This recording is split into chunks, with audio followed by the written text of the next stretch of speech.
So if you're into RGB, you've probably heard of the Lian Li Strimer Plus.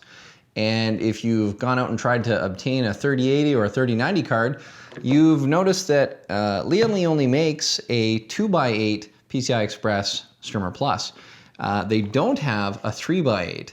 So for the 3080 and 3090 cards that have 3 PCIe connectors for power, you're kind of SOL because Lian Li doesn't really make a 3x8 PCI Express Strimer Plus. That being said, if you're a little bit handy with DIY, you can convert these into a 3x8 PCI Express power and take full advantage of the 24-pin ATX and use it for your PCI instead.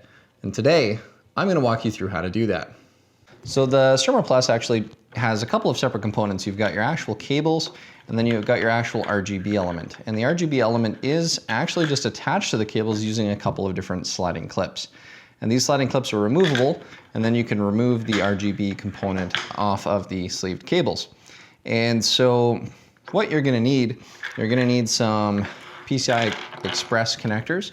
You're gonna need a couple of males and a couple of females.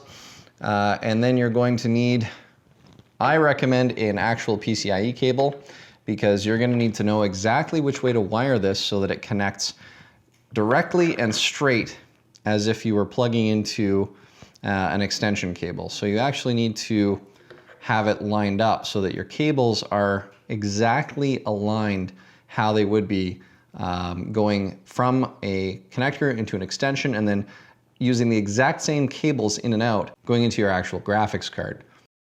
And it's important to note that because if you get the cables connected the wrong way, you could very easily fry your graphics cards. So you want to be extra careful to make sure that your pinouts are actually properly connected so that you're not putting power to the wrong pins. If you're the kind of person that's comfortable with DIY, then go ahead and take a crack at this, but just be aware that you could cause damage to your graphics card if you don't wire this in correctly. So as you can see here, I've actually already gotten started repinning these into another connector, but you're gonna need a couple of things to be able to remove these properly. So we'll show you the tools that are required and how to do it. It is a time-consuming process, so it's not the most fun thing to do, but if you're really hell-bent on having a Lian Li Strimer Plus into your 3080 or 3090, this is gonna be the way to do it. All right, so in order to do this, you're gonna need a Molex pin remover tool. You can also do this with staples or something with a really small edge, but they are really fine, small edges. The tool is a little expensive. It's about $30 to $40 Canadian, depending on what you're looking at, so 25 US. So the way that you use this tool is you have to slide the tool in between the outside edges of the pins in order to pop out the cables. And one of the things that I've done is I've actually bent the tips using a needle nose plier just to get a little bit of an inward bend on these. And that's so that it actually pushes in the little locking pins on the side of the little pins so that you can actually pull them out.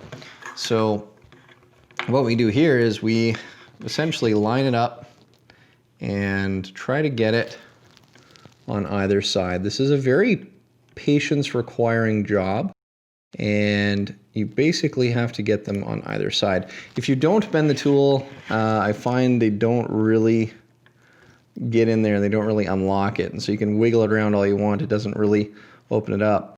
So you have to be careful not to get it on the inside of the actual pin or it's not going to do you any good. And so you kind of have to just play with it a little bit, especially if you've curved the outer edges of the tool.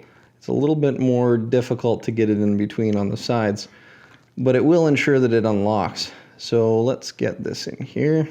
All right, so once you get it in beside the pins on both sides, you kind of push it in and you can kind of feel it kind of loosening up. Now, you want to push it in as far as it'll go, and I find actually pushing back up, it'll kind of loosen up a little bit better. And if you've got it pushing the pins in the right way, you should be able to just slide it out, just like that. And so you'll do this a couple of times to pull out every cable. Once you've got all the cables out, you can simply reinsert them into the PCI Express plug. Now they have to go in exactly the same order. So if you have the if you have the PCI Express plug-in, you can look, this is the side that actually goes into your card. So you have to make sure that the side that goes into your card is essentially going to mount up with a connector. So this connector is going to carry the cables pin for pin to the next connector in an identical way. So you actually just line the connectors up like this and make sure that all of your pinouts on your cables are exactly the same. So the top right goes to the top right, the bottom right goes to the bottom right, etc. So essentially what we're going to do, this is the outside cable, and this cable's just going to slide into the PCI Express plug, and we're going to make sure that it goes in the same order we took it out. Now there are these tiny little wings on the side of each connector. You actually want to try to bend those out just a hair, and you may need to use your little tool again to do that. But if you bend these little pins out on the side, then they can grip on the PCIe connector once you have that installed. So you don't want to pull these pins out too hard. They are very small pieces of metal, so you don't want to accidentally rip them off, because that's what's going to hold this wire into the PCI Express plug. So these are just Molex plugs. You can buy them from a number of different sources. I got mine from Dasmode, Canada. And yeah, you basically get that out, kind of extend the fins on it again, and then you just simply slide it in. And it'll slide in, it'll click, and then that is in. And that's solid, it won't come back out again. So you basically have to do that for each one of these cables, and then you're essentially just creating 3 separate PCI Express cables by removing the 24-pin connections and just replacing them. So let's get through doing a couple of these, and then we'll show you the end result, and we'll talk about terminating the other side, ensuring that you have it plugged in correctly and how to do that. So we've completed one side. So you can see we've already converted it from 24-pin on the one side to 3x8. And again, as long as you've got your cables running exactly the same way into your connectors on the other side, you don't have to worry about power issues or frying your cards because you put the power cables in the wrong way. So working on the other side is pretty much the same thing. You're using the same tool to remove the pins, pushing it in and then releasing the pins from the connector. And you're essentially just going to lather, rinse, repeat until you've got all the pins removed. And again, just ensuring that you're connecting all of the pins in exactly the same order as you connected the other side. So for example, the top right one on the first connector would go to the to the exact same position on the second connector. It's just a straight pass through, so you're lining up basically, if you were to put both connectors right up against each other, the cables are just connecting each of the pins directly the same way. There's no crossover and there's no changing of the pinouts. So keep it the same and you won't run into any trouble. So once you're done swapping out all the pins, it's time to reassemble.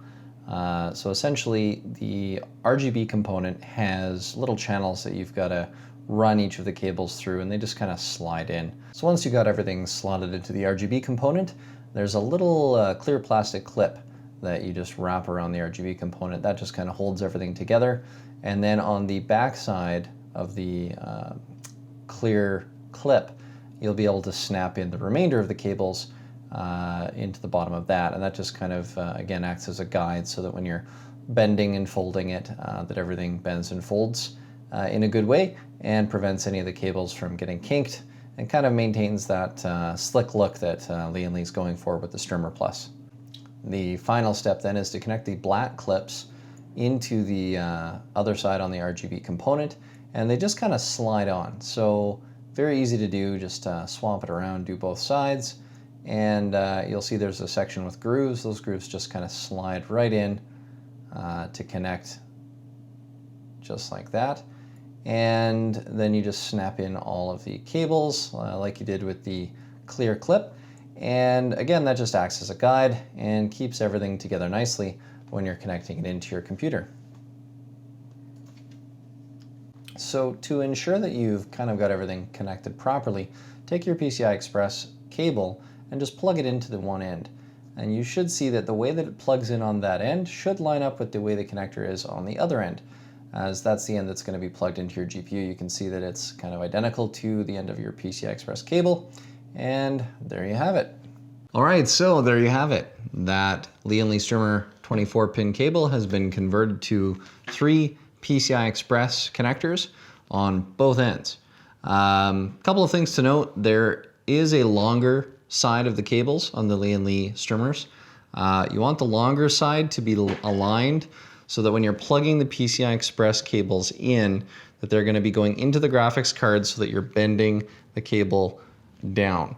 The longer side is going to be the outside of the cable, and so that's something that you want to consider if you're going to do this on your own. I'm excited to see what this is going to look like when I put it in my build. But if you want to see what it's going to look like, you're going to have to stay tuned, because the 3090 hasn't arrived yet.